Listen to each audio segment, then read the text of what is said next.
Hi, welcome. Enjoy the content, subscribe, and turn on notifications. Tyler Brennan woke up that Thursday in June with a tightness in his chest he couldn't explain.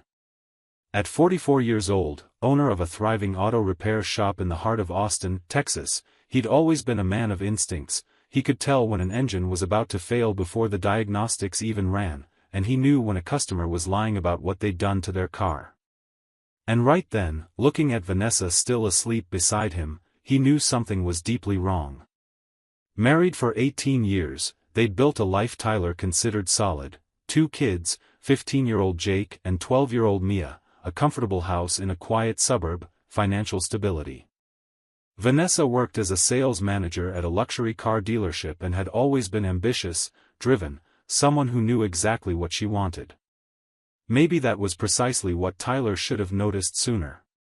3 weeks earlier, during an ordinary Tuesday dinner, Vanessa brought up an idea that sounded strange from the very first moment. She said she'd read about it in relationship magazines, modern couples doing this to strengthen their bond, about how important it was for each person to have their own space. The proposal was simple yet unsettling: a week of freedom. 7 days during which each of them could do whatever they wanted, no questions asked, no judgments, just a temporary break from marital obligations to recharge and come back stronger. Tyler frowned, suspicious. Vanessa argued it wasn't cheating, it wasn't separation, it was just an experiment, something marriage therapists were recommending for long-term relationships stuck in a rut. She used words like autonomy, emotional maturity, mutual trust. Tyler listened with growing discomfort, but Vanessa was persistent. They argued for days. She accused Tyler of being insecure, controlling, incapable of trusting her. He tried to argue that marriage wasn't about living like single people for 1 week a year, but Vanessa shot back that he was stuck in outdated ideas. Exhausted from the arguing, feeling pressured and doubting himself, Tyler gave in. Maybe she was right. Maybe he really was too insecure. Maybe this could even work.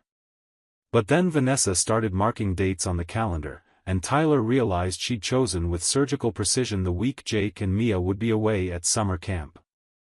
No responsibilities with the kids, no household distractions, no family commitments. Total freedom. Her excitement as she circled those 7 days in red on the kitchen calendar made Tyler's stomach churn. He tried to ignore it, but he couldn't. In the days that followed, Vanessa was different, more animated, more attentive to her appearance, constantly smiling at her phone. She bought new clothes, lingerie Tyler had never seen, booked manicures, pedicures, waxing appointments.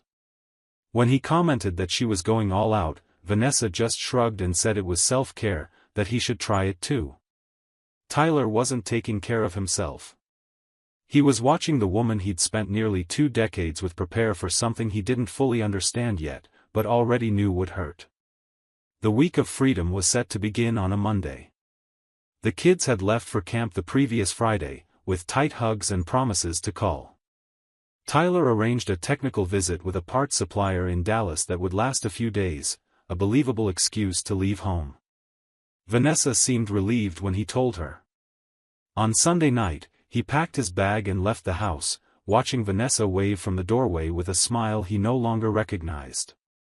Tyler drove toward Dallas, or at least that's what she thought. In reality, he stopped at a hotel 15 minutes from home, checked in with cash, and sat in his room staring at the ceiling, trying to convince himself he was being paranoid, ridiculous, as insecure as Vanessa had claimed. But the unease wouldn't go away. Around 10 o'clock Monday night, Tyler couldn't take it anymore. He got in his car, drove to his own house, and parked 2 blocks away. The house was dark except for the bedroom light upstairs. Vanessa's car was in the garage. He waited 10 minutes, then 15, trying to talk himself into leaving, but then he saw a second car pull up on the street, a black sedan he recognized. It was Blake Morrison's car, 38 years old, Vanessa's boss at the dealership, a married man with 2 young daughters. Tyler felt his blood run cold and boil at the same time. He got out of the car, walked along the side of the house, and let himself in through the back door using the spare key he kept under the potted plant. The living room was empty and silent, but he could hear sounds coming from upstairs, muffled laughter, voices, the creak of furniture. Tyler climbed the stairs slowly, each step deepening his certainty about what he'd find. The bedroom door was slightly ajar, soft light spilling into the hallway. He pushed it open all the way and saw them. Vanessa was in bed with Blake Morrison, both naked, wrapped in sheets Tyler himself had bought just 3 months earlier. For a second, no one moved. Then Tyler flipped on the overhead light, the sudden brightness flooding the room and freezing them both in place. Tyler's voice came out calm, almost unnervingly controlled. "So this is what you meant by week of freedom? Freedom to fuck up my marriage?" Vanessa turned pale, trying to cover herself with the sheet, eyes wide with panic. Blake Morrison, naked and pathetic, scrambled to grab his pants, stammering something unintelligible. Tyler pulled out his phone and, with deliberate movements, took 3 photos of them. The flash lit up the room 3 times. Blake immediately fell apart. "Tyler, wait, it's not what it looks like, I can explain, please don't do this." Tyler laughed, a dry, humorless sound. "Not what it looks like? You're naked in my bed, Blake. With my wife. Which part isn't what it looks like?" He turned to Vanessa, who finally tried to speak, her voice trembling. "Tyler, I can explain, it was just a fantasy, it doesn't mean anything, I still love you, I swear." Tyler shook his head, eyes cold and distant. "You planned this. You sold me that ridiculous, week of freedom, idea just to have an excuse. 18 years, Vanessa. 18 years to find out I married a liar." He looked at Blake, who was now putting his shirt on inside out, shaking. "Your wife Sarah is going to love hearing how you spend your Monday nights." Blake grew even more desperate, stepping forward with outstretched hands. "Tyler, please, I have little girls, don't do this, I beg you, it was a mistake, it'll never happen again." Tyler took a step back, disgusted. "You should have thought of that before stripping down in your employee's husband's bedroom." Tyler walked downstairs, hearing Vanessa running after him, still wrapped in the sheet, begging, crying, saying it was only once, that she didn't know what she was doing, that the week of freedom idea came from her friends, that she'd made a terrible mistake. Tyler stopped in the living room and turned to face her. "Only once? You staged this whole week of freedom theater, sent the kids to camp, bought new clothes, planned every detail, and you expect me to believe it was some spontaneous mistake?" Vanessa had no answer. Tyler grabbed his car keys. "I'm staying at a hotel. When I come back tomorrow, I want you gone." Vanessa tried to grab his arm. "Tyler, don't do this, think of the kids, think of us, we can fix this, we can go to therapy."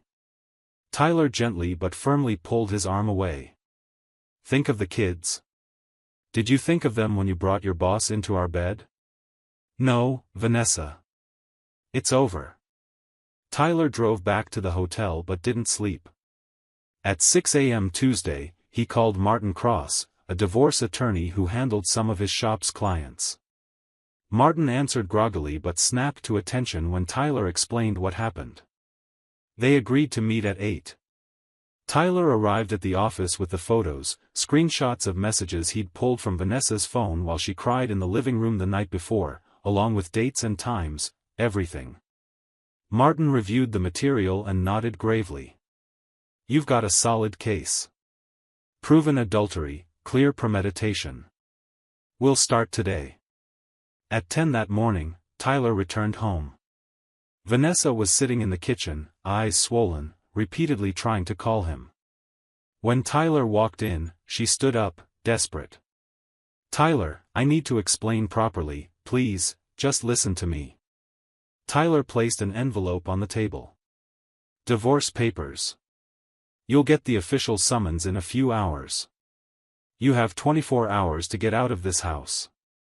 Vanessa stared at the envelope like it was a venomous snake. "You can't do this," the house is ours, the marriage is ours. Tyler sat down, eyes tired but resolute. It was ours. You destroyed it. And I'm not staying here pretending it can be fixed. While Vanessa tried to process what was happening, Tyler opened his laptop, which was sitting on the kitchen counter. He still had access to her email, they'd shared it for transparency, he thought bitterly.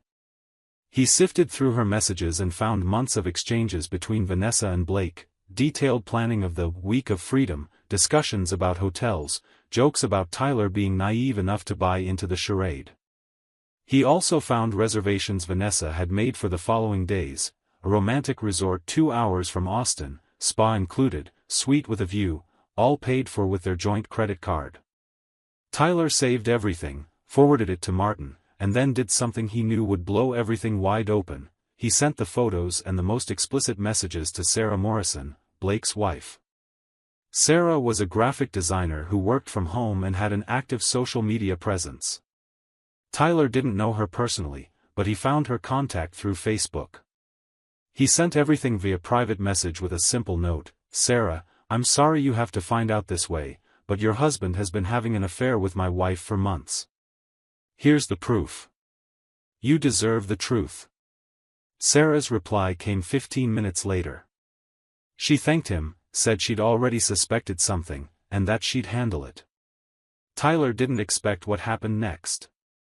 Furious and humiliated, Sarah decided that if Blake was going to destroy her marriage, he'd pay publicly. That same afternoon, she posted a devastating statement on social media, the photos Tyler had sent, faces partially blurred but still recognizable to anyone who knew them, a cold description of the affair, and direct tags of the luxury car dealership where they both worked. The post went viral within hours. Friends, acquaintances, dealership customers, all saw it. The dealership's general manager, pressured by the negative backlash and the company's internal ethics policy, fired Blake Morrison for inappropriate conduct and violation of the hierarchical relationship clause in his contract. In less than 24 hours, Blake lost his job, his marriage, and his reputation. Vanessa wasn't fired. Technically, she could be considered a victim of superior harassment, though the messages clearly showed her active complicity and joint planning. But the damage was done. Coworkers avoided her, clients asked to be served by other salespeople, and whispers followed Vanessa down every hallway. She became known as the woman who slept with her married boss and destroyed 2 families. Tyler, meanwhile, focused on protecting the kids. Jake and Mia returned from camp on Friday, sun-kissed and full of stories. Tyler picked them up alone. On the drive home, he pulled into an empty parking lot and told them the truth. He spared them the sordid details but was honest. Mom and Dad were getting divorced because Mom broke their trust, and things couldn't go back to how they were. Jake, 15, sat in silence for a long minute, then cursed and slammed his hand on the dashboard. Mia, 12, started crying. Tyler hugged them both and let them fall apart. He told them none of this was their fault, that he was there for them, and that they'd be okay. When they got home, Vanessa was still there. She hadn't left as Tyler had asked. When she saw the kids, she tried to hug them, but Jake pulled away. "Is it true? Did you cheat on Dad?" Vanessa looked at Tyler, then at her children, and tried to explain that things were complicated, that adults make mistakes, that she still loved them all. Mia asked in a small, broken voice, "Don't you love us enough not to do this?" Vanessa had no answer. Jake stormed upstairs and slammed his bedroom door. Mia followed. Vanessa collapsed in tears in the living room, but Tyler had no compassion left to give. He said coldly, "You have until Sunday to leave. I won't ask again." The divorce process was brutal for Vanessa. Tyler's attorney, Martin Cross, built an airtight case, proven adultery, documented premeditation, misuse of marital assets to fund the affair, and psychological impact on the children. Tyler sought primary custody, arguing that Vanessa had demonstrated a lack of character and poor judgment. Vanessa hired a lawyer, but her defense was weak. She tried to claim the marriage had deteriorated, that Tyler had been emotionally absent, that she'd felt neglected. The judge listened to it all, read the messages, saw the photos, and wasn't impressed. During one particularly tense hearing, Jake asked to speak. At 15, he had the right to express his custody preference. Jake spoke firmly, "She lied to us too. Said she needed a week of freedom to find herself, but all she wanted was to cheat on my dad. I don't want to live with her. I don't trust her anymore." Mia, younger but tearful, said she wanted to stay with her father. The judge, a man in his 60s with decades of experience, looked at Vanessa with something between pity and disapproval. In the final ruling months later, the judge was blunt. "Mrs. Brennan, you had the audacity to create an elaborate scheme, selling your husband on the idea of a week of freedom, supposedly a modern therapeutic practice, when in reality it was nothing more than a cover to betray your marriage without guilt. You manipulated, lied, and when confronted, you kept lying. This isn't a mistake. It's a pattern of dishonesty." He granted primary custody to Tyler, allowing Vanessa only bi-weekly supervised visits at first, given the children's clear resistance to seeing her. The house, which Tyler had paid 70% of over the years, stayed with him. Vanessa received a share of the assets, but significantly less than she would have in an amicable split. The judge concluded with cold irony, "You planned a week of freedom, Mrs. Brennan. I'll grant you something better, indefinite freedom from your marriage, from the home that was yours, and limited contact with your children. Perhaps you'll learn the value of what you destroyed." Vanessa left the courtroom pale and defeated. In the months that followed, she tried to rebuild her relationship with Jake and Mia, but it was like trying to glue back together a vase shattered into 1,000 pieces. Jake barely spoke to her, replied to texts with one-word answers, and never accepted her dinner invitations. Mia was kinder but distant, too polite, as if speaking to a stranger. Vanessa now lived in a small apartment across town, drove to work where everyone knew about the scandal, and came home alone every night. She lost friends, lost respect, lost her family. Blake Morrison sank as well. Unemployed, divorced, his reputation ruined, he eventually left Austin to start over somewhere else. His wife Sarah kept the house, the kids, and the dignity of having exposed the truth. Tyler, meanwhile, focused on being the best father he could be. He worked hard at the shop, which thrived even more. Customers admired how he handled everything without violence or public drama, simply seeking justice. He hired a therapist for Jake and Mia, helped them process their mother's betrayal, and taught them that mistakes have consequences but life goes on. 2 years later, Tyler was dating again.